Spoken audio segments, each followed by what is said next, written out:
The flowers hit the floor before he even realized he had dropped them. Tunde Adeyemi had survived 3 years of war. He had watched men die beside him. He had carried wounded soldiers on his back through open fire. He had buried friends in foreign soil and kept moving because that is what soldiers do. But standing in the doorway of his own home, looking at his wife and his brother, he felt something crack inside him that no battlefield had ever touched. He didn't shout. He didn't charge forward. He didn't do any of the things you would expect a soldier to do. He bent down, picked up the flowers, and walked back out the door. And that silence, that terrible, controlled silence, was the beginning of everything. My name is Tunde Adeyemi. And this is the story of the day I came home from war and discovered that the real battle had been happening right here all along. I joined the Nigerian army at 22 years old with nothing but hunger and discipline. No connections. No money. Just a burning need to become something. The military gave me everything. Structure. Purpose. Brotherhood. And eventually, a reason to fight that went beyond duty. Her name was Sola. I met her at my cousin's wedding in Ibadan. She was standing near the food table laughing at something her friend said, this full, unguarded laugh that made everyone around her smile without knowing why. I stood there watching her for probably too long before my cousin grabbed my arm and said, go and talk to her before somebody else does. I married her 14 months later. And for 3 years, life was everything I had worked for. A home. A wife who loved me. And a younger brother, Rotumai, who was my closest friend in the world. Rotumai was everything I was not. Loud where I was quiet. Charming where I was reserved. He could walk into any room and own it within 5 minutes. Growing up, I was always the one fighting for him, defending him, covering for him, making sure he was okay. When my unit got the deployment order, the night before I left, I sat with Rotumai and I told him straight. I need you to look after Sola. Check on her. Make sure she is not lonely. Make sure she is safe. He looked me in the eyes, my brother, my blood, and he said, on my life, Tunde. She is safe with me. I hugged him. I believed him. I should have listened more carefully to those words. She is safe with me. Here is what I did not know as I boarded that plane. 3 weeks before my deployment, Sola had told Rotumai something she had never told me. She was pregnant. She lost the baby alone, in a hospital, while I was unreachable on a classified operation. Rotumai was the one who held her hand. Rotumai was the one who stayed. And that is where everything started. 3 years later. I am finally coming home.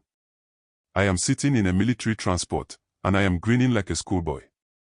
I have her favorite flowers, yellow roses, bought from a vendor outside the airport. I have a small jewelry box in my breast pocket. A necklace I bought in Morocco 6 months ago, waiting for this exact moment. I recorded a video on my phone during the drive. Just me, talking to the camera, saying, I'm almost home, baby. Get ready. I never sent it. I pulled up to the house and I saw Rotumai's car parked outside. My first thought, I actually smile at this now, my first thought was, my brother came to surprise me too. This is going to be the best homecoming. I grabbed my bag. Grabbed the flowers. Walked to the front door. The door was slightly open. I could hear music from inside. Something slow. I could hear her laughing. I remember thinking, she sounds happy. Good. She sounds happy. I pushed the door open. And I stood there for what felt like 10 years. Sola looked up. Her whole body went rigid. Rotumai turned around. The color left his face so fast it was like watching a light switch off. Nobody spoke. Nobody moved. In the military, they train you for ambushes. They train you to react in less than a second. They train your body to override your mind in moments of shock. But nobody trains you for this. I looked at my wife. I looked at my brother. I looked at the flowers in my hand. And then I did the only thing my body knew how to do. I bent down, picked up the flowers that had fallen, walked back out of the door, got in my car, and drove. I didn't know where I was going. I ended up at a hotel 40 minutes away. I sat on the edge of the bed in my full uniform, with the yellow roses still in my hand, and the jewelry box still in my pocket. And I wept. Not the way you cry at a film. Not politely. I wept the way I imagine men wept in the Bible, from somewhere deep and ancient inside me. 3 years of watching death and I had never cried once. Not once. But this broke something in me that war never could. If you are watching this and you have ever been betrayed by someone you would have died for, this video is for you. Stay with me. Because this story is far from over. I sat in that hotel room for 4 hours. And then I made a decision. Not an emotional decision. Not a revenge decision. A soldier's decision. I was going to go back home. I was going to say nothing. And I was going to find out everything. I drove back to the house the next morning. Not in the evening. Not after a week of processing. The next morning. Because the worst thing a soldier can do after an ambush is stay in the open too long. I knocked on my own front door. Soda opened it. Her eyes were swollen. She had clearly not slept. She was gripping the door handle so tightly her knuckles had changed color. She opened her mouth and I could see she was preparing herself. Preparing for the explosion. Preparing for the rage. I smiled. Good morning. I'm starving. Is there food? She stared at me like I had spoken in a foreign language. I walked past her into the kitchen, dropped my bag by the stairs, and sat down at the dining table like a man who had simply come home from a long journey. Because that is exactly what I wanted her to think. She stood in the kitchen doorway watching me for a long moment. Then she moved slowly to the cooker and started making breakfast. Her hands were shaking. I could hear it in the way the pots were touching each other. We ate in silence. Then I picked up my phone and called Rotemai. Rotemai. My guy. I'm home. Come for dinner tonight, let's catch up. There was a pause on the line. A pause that lasted just a little too long. Then he said, Tunde. Welcome back, brother. I'll be there. That pause told me everything I needed to know. He came that evening. I cooked. I poured drinks. I laughed at his jokes. I told stories from deployment. I was the most relaxed, most present, most joyful version of Tunde Adeyemi I had ever performed in my life. Because that is what it was. A performance. Sola barely touched her food. She kept looking at me, then at Rotemai, then back at me, trying to read what was happening. Trying to understand why the explosion hadn't come. Trying to figure out whether I had actually seen what I saw. Before Rotemai left, I walked him to the door. I hugged him the way I always hugged him. Long and tight. And right before I let go, I said quietly into his ear. I missed you, brother. It's good to be home. He pulled back and looked at me. And for just 1 second, one single second, I saw pure terror in his eyes. I smiled and shut the door. I stood with my back against that door for a long time after he drove away. Because I knew what I had just done. I had just told the enemy that I was watching. Without saying a single word. For the next 2 weeks I became a detective. Not a dramatic, movie-star detective. A methodical, patient, military-trained investigator who understood that evidence gathered in silence is always more powerful than accusations made in anger. I went through Sola's phone while she slept. Not frantically, carefully. I took photos of every relevant message with my own phone. Dates. Times. Words. I spoke to our neighbor, Mama Kemi, an older woman who had always had a soft spot for me. I told her I was trying to piece together some things. She looked at me for a long time before she spoke. Tunde, she said. That car has been parking outside your house since before last Christmas. Last Christmas. I had been gone for 2 years at that point. I spoke to Sola's friend Busy, carefully, casually, who didn't realize what she was confirming when she said, "At least Rotema was always checking on her when you were away." Always. I found receipts in a jacket Sola had forgotten she left in the wardrobe. Restaurants. A hotel in Lekki. Twice. And then I found the messages that stopped my heart. There was one from Rotema to Sola, sent 8 months into my deployment. It said, "I know this is wrong. But I can't stop. I don't want to stop. Tell me you feel the same." And Sola's reply. "I feel the same. God help me, I feel the same." I sat on the floor of my bedroom with my back against the wardrobe and I read that exchange probably 15 times. Because up until that moment, even with everything I had seen, some small, stubborn part of me had been hoping there was an explanation. A misunderstanding. Something. That message killed the last of that hope. This was not a moment of weakness. This was not loneliness pushing two people together without intention. This was a choice. Made deliberately. Sustained deliberately. For 14 months. 14 months. I had been counting down the days to come home. And they had been living a whole life in my absence. Now, here is the part of this story that most people do not expect. Because you probably think that at this point, Ton lost his mind. You probably think the soldier came out. But that is not what happened. What happened was something far more devastating. I forgave them both. Not yet in words. Not yet in action. But alone on that floor, I made a decision in my spirit that I was not going to allow what they did to make me into someone I was not. I was going to handle this with the same dignity with which I had lived my entire life. But first, they were going to face it. All of it. In front of everyone. If this story is hitting close to home for you right now, I want you to pause, share this video, and come back. Because what happens next changed everything, for all three of us. I called my mother. "Mama, I want to have a family Sunday dinner. Everyone. I am home now and I want to celebrate with the whole family." She was so happy she started praying on the phone. I said, "Make sure Rotema comes. I want everyone there." "Of course," she said. "He will be so happy to see you." I said, "I know." And I went to start cooking. Sunday came. The house was full. My mother, my father, 2 aunties, an uncle, 3 cousins. Sola had dressed up. She was smiling at guests, playing the role of the good wife welcoming everyone back into the home.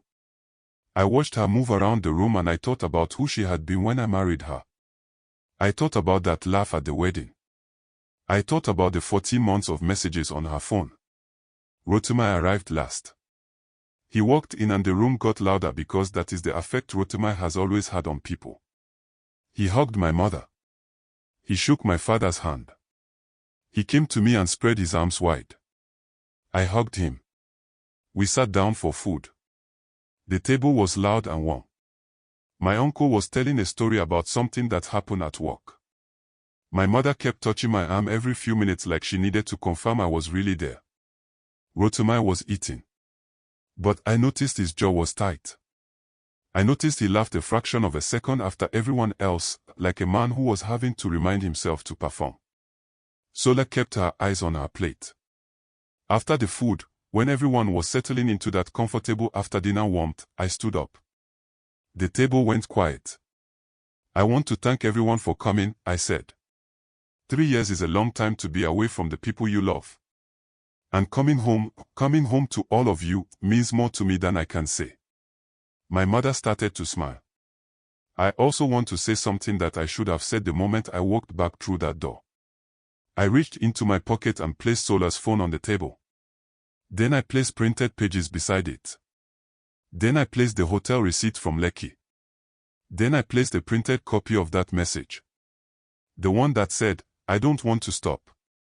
The room didn't explode. It imploded. My mother's hand went to her mouth. My father went completely still. One of my aunties made a sound that wasn't quite a word. Sola pushed back from the table. Turned. I am not finished, I said. My voice was so quiet the room had to lean in to hear me. I want everyone at this table to understand something. I did not come home from 3 years of war to shout. I did not come home to break things. I came home to tell the truth. Because this family deserves the truth. Rotemai stood up. Tunde, please. Let me. I turned to look at my brother. And I want you to understand something about that moment. This was not a movie. There was no dramatic music. There were no tears running down my face. I was completely, terrifyingly calm. I looked at my brother for a long time. And then I said, I asked you to protect what was mine. I trusted you with my wife and my home because I believed you were the one person in the world who would never betray me. And you looked me in my eyes, Rotemai, and you made me a promise. I paused. A promise you had already started breaking before I even boarded the plane. The silence in that room was the loudest thing I have ever heard in my life. Louder than gunfire. Louder than explosions. My father stood up slowly from his chair. He walked to where Rotemai was standing. And he said, in a voice I had never heard from him before, leave this house. Rotemai opened his mouth. Leave this house. Rotemai left. I reached into my other pocket. I placed my wedding ring on the table next to everything else. I looked at Sola. She was shaking. Tears were streaming down her face. And for one moment, one honest moment, I felt the full weight of what we had both lost. I loved you, I said. With everything I had. From the very first day. Then I picked up my car keys. And I walked out. I checked back into the same hotel. The same room. The same bed. The same window overlooking a street that had no idea what had just happened to my life. I sat on the edge of that bed and I did something I had not done since I was a boy. I talked to God. Not a prayer. Not the kind with structure and scripture. Just a man, alone in a room, saying out loud everything that was burning inside him. I said, I did everything right. I worked hard. I was faithful. I was loyal. I sent money home every month. I called every chance I got. I came back. I came back and this is what was waiting for me. I didn't hear an answer that night. But I felt something shift. Like the very act of saying it out loud took some of its power away. The next 3 days were the hardest of my life. Sola called 47 times. I counted. I did not pick up once. On the third day she came to the hotel. I watched her from the window walking into the lobby. I sat on the edge of the bed and I did not go down. An hour later, a hotel staff member knocked on my door and handed me an envelope. Inside was a letter. Handwritten. 4 pages. I am not going to read you the whole letter. But I will tell you what was in it. She wrote about the pregnancy. The baby she lost while I was unreachable on a classified operation. The hospital. The procedure. The silence after. She wrote, I was lying in that hospital bed and I called your number 16 times. 16 times, Tunde. And on the 17th call Rotemai picked up your phone and told me you were unreachable. And then he came. He sat in that hospital corridor for 6 hours until I was discharged. He held my hand in the car on the way home. He sat with me on the kitchen floor while I cried until I had nothing left. She wrote, I am not telling you this to excuse what happened. There is no excuse. I am telling you because you deserve to know the whole truth. Not just the part that fits neatly into betrayal. She wrote, I never stopped loving you. I just got lost in the dark while you were away. And the wrong person had a torch. I folded that letter. Put it in my breast pocket. Right where the jewelry box used to be. And I sat with it for a long time. Because here is the thing about pain that nobody tells you. It is never simple. The man who betrayed me was also the man who held my wife's hand when she lost our child alone. The woman who broke my heart was also the woman who spent 3 years sleeping on one side of a bed, waiting for a man who could not always even call. None of that made what they did right. Not even close. But it made it human. And I had spent 3 years in war learning that the most dangerous thing you can do is oversimplify your enemy. Rotomai did not call me. Not once. And I will tell you something, that silence hurt more than I expected it to. Because somewhere underneath all the rage and the grief, I had a small, foolish hope that my brother would fight for me. That he would show up at that hotel and bang on the door and refuse to leave until I had him out. He didn't. What I heard, through my mother, was that Rotomai and Sola had tried to continue seeing each other in the weeks after the dinner. It lasted 11 days. Then it collapsed under the weight of what it actually was. Not a love story. A wound that two lonely people had mistaken for a connection. Rotomai lost his job 3 months later. The reference I had provided for him 2 years before was quietly withdrawn when his employers called for an update. He moved out of his apartment. My father did not speak to him for 8 months. I am not telling you this with satisfaction. I want to be very clear about that. There is no version of this story where Rotomai's suffering made me feel better. Because the brother I grew up with, the one I fought for, covered for, believed in, I miss that person. I still miss him. The man who did what he did to me is someone I do not recognize. And that grief, the grief of losing a brother, is a different kind of loss entirely. One that doesn't have a clean name. My mother came to see me alone, 2 weeks after the dinner. She didn't call first. She just appeared at the hotel with a flask of pepper soup and a look on her face that made me feel like I was 12 years old again. I let her in. She set the flask down on the table. She sat beside me on the bed. She took my face in both her hands the way she used to do when I was a boy, and she wanted me to really hear something. And she said, "You did not deserve this. Not you. Of all my children, of all the people in this world, not you." That was all. That was all she said. And I broke. Not the quiet weeping from the first night. This was something deeper.